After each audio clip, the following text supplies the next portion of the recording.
संत मत्ती के अनुसार पवित्र सुसमाचार अध्याय 12 वाक्यांश 14 से लेकर 21 तक। इस पर फरीसियों ने बाहर निकलकर ईसा के विरुद्ध यह परामर्श किया कि हम किस तरह उनका सर्वनाश करें। ईसा यह जानकर वहां से चले गए।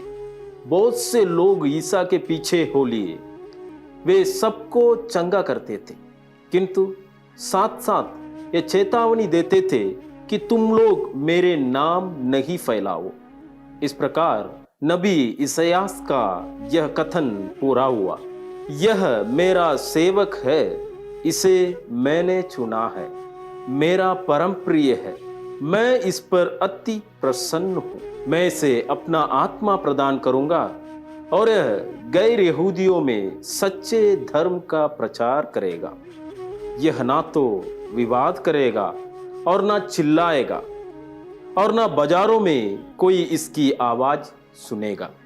यह ना तो कुचला हुआ सरकंडा ही तोड़ेगा और ना धुआती हुई बातें ही बुझाएगा, जब तक वह सच्चे धर्म को विजय तक ना ले जाए। इसके नाम पर गैर यहूदी भरोसा रखेंगे। यह प्रभु का दिव्य सुसमाचार है। क्रिस्त प्रभु की जय। फरीसी लोग प्रभु यीशु को मार डालने के लिए षड्यंत्र रचते हैं। प्रभु यीशु ने कौन सा बड़ा गुनाह किया है? उन्होंने रोगियों को चंगाई प्रदान किया, भूखों को भोजन दिया, पापियों को उनके पापों से मुक्त कर दिया।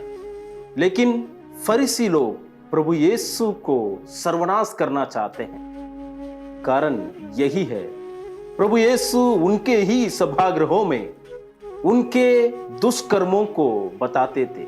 जिस प्रकार फरीसी लोग अपने अधिकार का दुरुपयोग करते थे, वे सबको बताते थे। इसलिए फरीसी लोग प्रभु यीशु के ऊपर गुस्सा हो जाते हैं और प्रभु यीशु को मार डालना चाहते हैं, परंतु प्रभु यीशु उनके हाथ से बच निकलते हैं, क्योंकि प्रभु यीशु जानते थे कि उनका समय अब नहीं आया है, क्योंकि उन्हें उनके शिष्यों को और लोगों को कई सारी बातों को सिखाना है।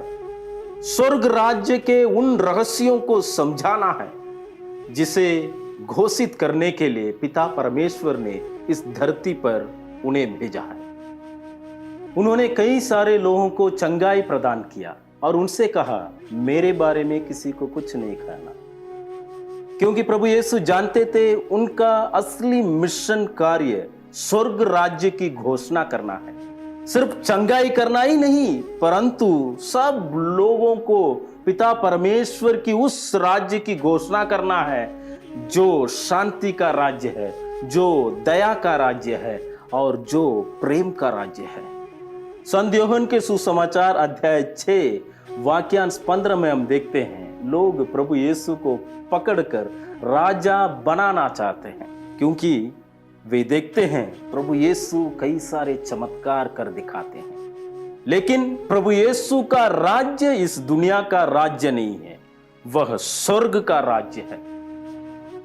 वह दया, करुणा, शांति और प्रेम का राज्य है।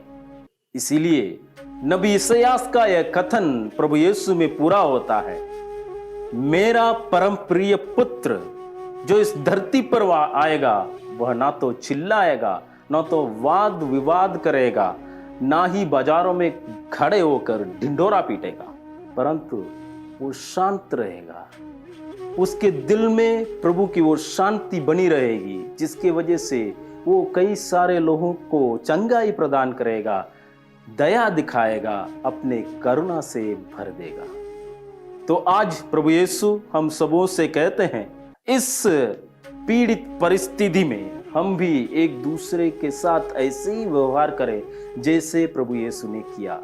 हम उस राजा के प्रजा बनकर सबों को करुणा, प्रेम, शांति और दया से भर दें, ताकि हम सचमुच में इस असाधारण परिस्थिति में एक दूसरे के लिए सांत्वना बनकर, प्रेम का स्रोत बनकर जी सके।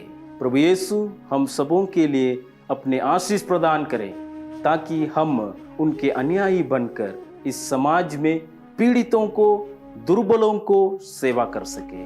आमीन।